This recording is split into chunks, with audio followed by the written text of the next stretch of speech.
فَبِمَا رَحْمَةٍ مِّنَ اللَّهِ لِنتَ لَهُمْ، یہ آیت بھی بڑی اہم ہے سورہ مبارکہ کی۔ اجتماعی زندگی، جماعتی زندگی، جو بھی امیر ہوں، صاحب امر ہوں، جن کے پاس ذمہ داریاں ہوں، ان کے تحت ان کے ساتھی ہیں، آخر وہ انسان ہیں، ان کے بھی جذبات ہیں، ان کے بھی احساسات ہیں، ان کی عزت نفس بھی ہے، ان کے ساتھ نرمی کی جانی چاہیے، سختی نہیں۔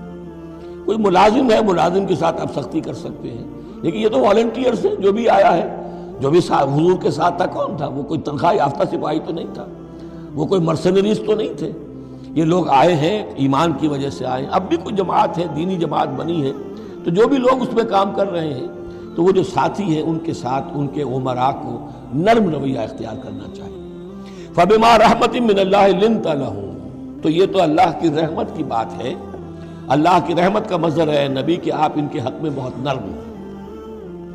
وَلَوْ كُنْتَ فَظًّا غَلِيظَ الْقَلْبِ، اور اگر ہوتے آپ تند خو اور سخت دل، لَانفَضُّوا مِنْ حَوْلِكَ، تو یہ آپ کے ارد گرد سے منتشر ہو جاتے، آپ کو چھوڑ کر چلے جاتے۔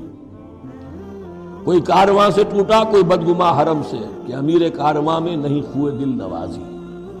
فاعف عنہم، اب چونکہ اتنی بڑی غلطی ہوئی تھی، بہت بڑا چرکا لگ گیا تھا مسلمانوں کو، حضور سے کہا جا رہا ہے اپنے ان ساتھیوں کے بارے میں بھی اپنے دل میں میل مت آنے دیجیے۔ غلطی ہو گئی ہے، کوتاہی ہو گئی ہے، اللہ نے معاف کر دیا ہے، فاعف عنہم، تو آپ بھی انہیں معاف کر دیں، عام حالات میں بھی معاف کرتے رہا کریں۔ واستغفر لہم، جو خطا ہو گئی یا ہو جائے اس پر استغفار کیا کریں ان کے لیے۔ وشاورہم فی الامر، اور یہ نہ کریں کہ اب آئندہ ان کی کوئی بات نہیں سننی، نہیں، مشورے میں شامل رکھیے ان کو بھی، اور ان سے مشورہ کرتے رہا کیجئے امر میں۔ اس سے بھی باہمی اعتماد پیدا ہوتا ہے کہ ہمارا امیر ہم سے مشورہ کرتا ہے، ہماری بات کو اہمیت دیتا ہے۔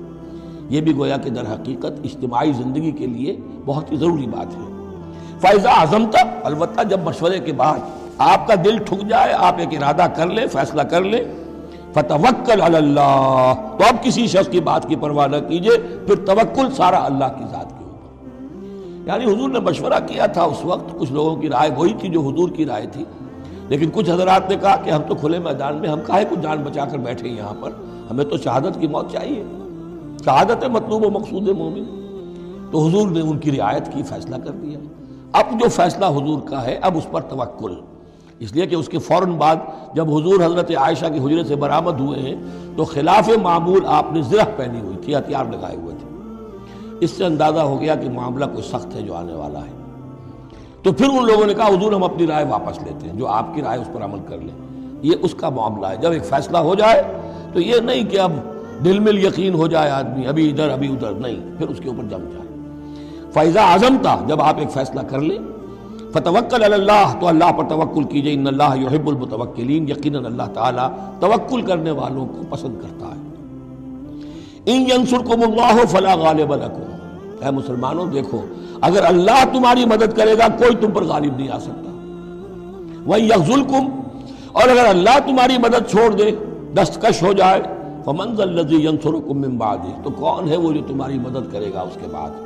وعلی اللہ فلیتوکل المؤمنون، پس اللہ ہی پر توکل کرنا چاہیے ایمان والوں کو۔